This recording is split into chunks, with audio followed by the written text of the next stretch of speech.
Good afternoon, everyone. It's Katie Crysdale here from Lakeview Aquatic Consultants.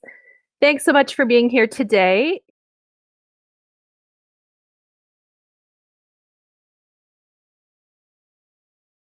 But what about urine in pools?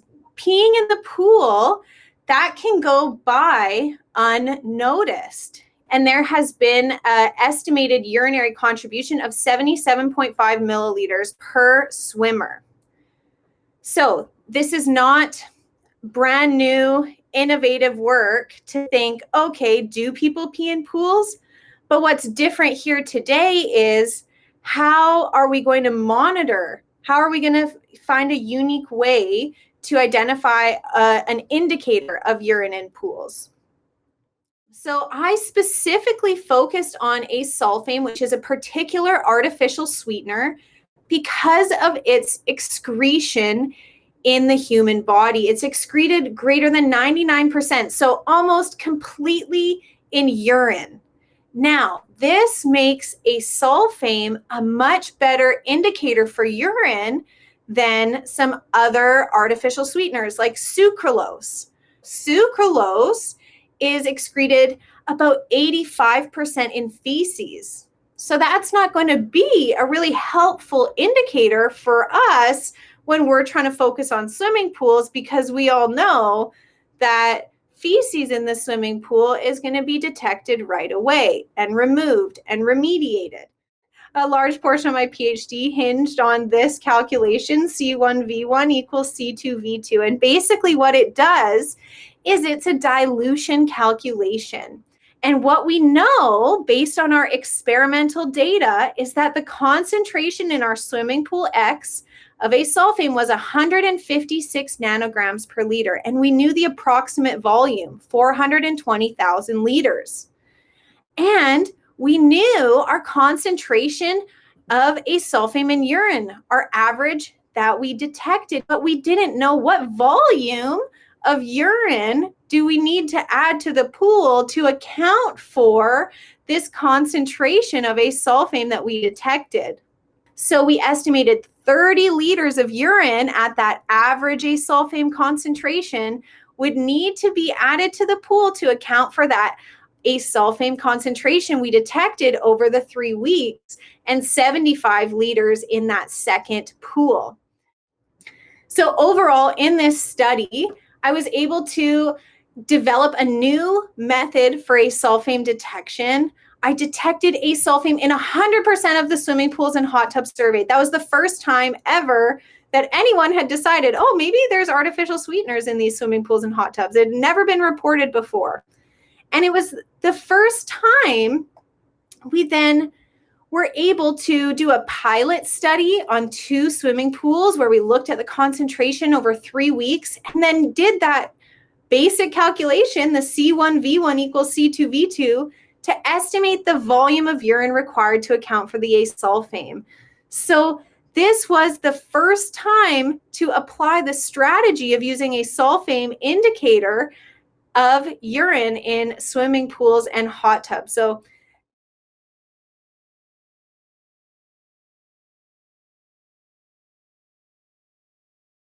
So our main program, our main focus is Metro, because this is where the hot spot for the multiculturalism is. A lot of people settle within Metro area. So with that comes a lot of drowning, and we as a Life Saving Victoria, and especially the multicultural department, we run water safety programs for migrants like myself, international students, newly arrived Victorians. So as soon as they arrive, they go to schools and communities, we deliver programs for them. Why should you have industry, aquatic industry, with people with many cultures and backgrounds?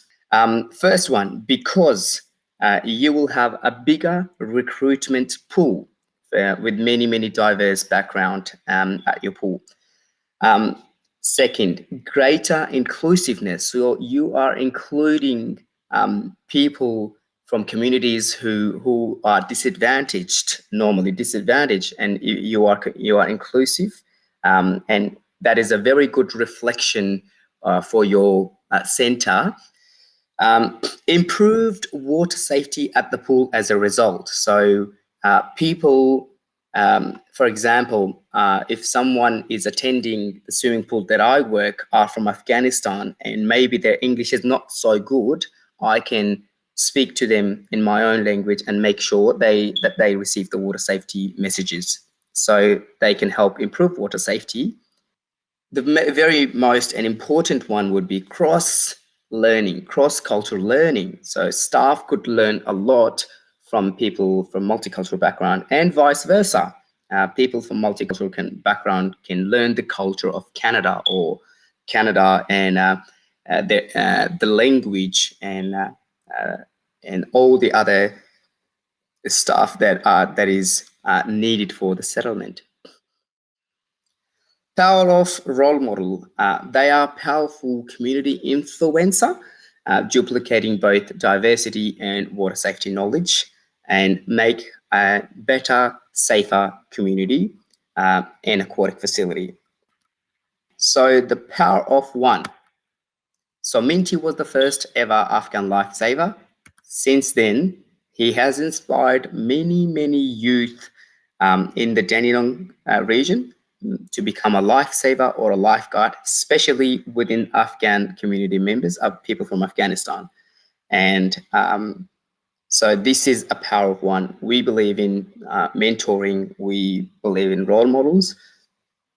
They can make a big influence. They can motivate others to greatness.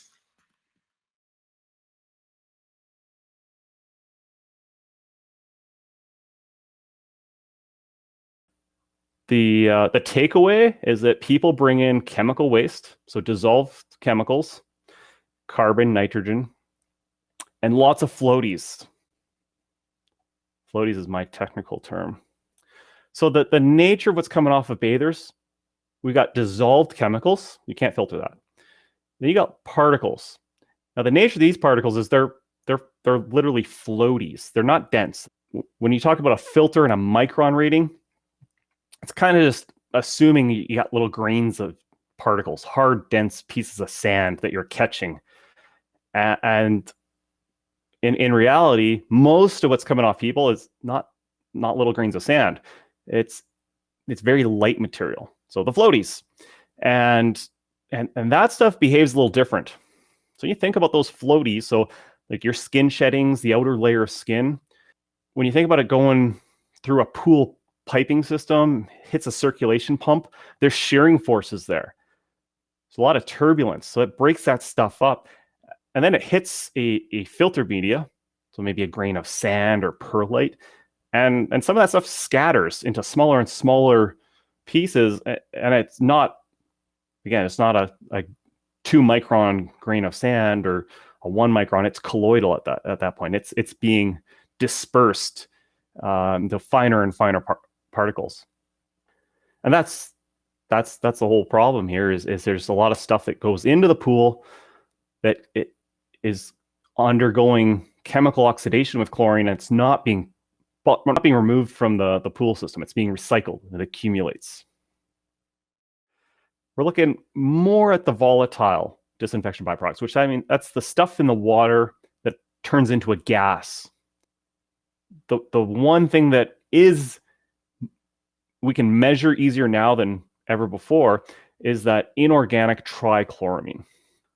So it's a simpler chemical compound, and we can test specifically for it. In terms of bad stuff to measure in the water, dichloramine is probably the main irritant to look at.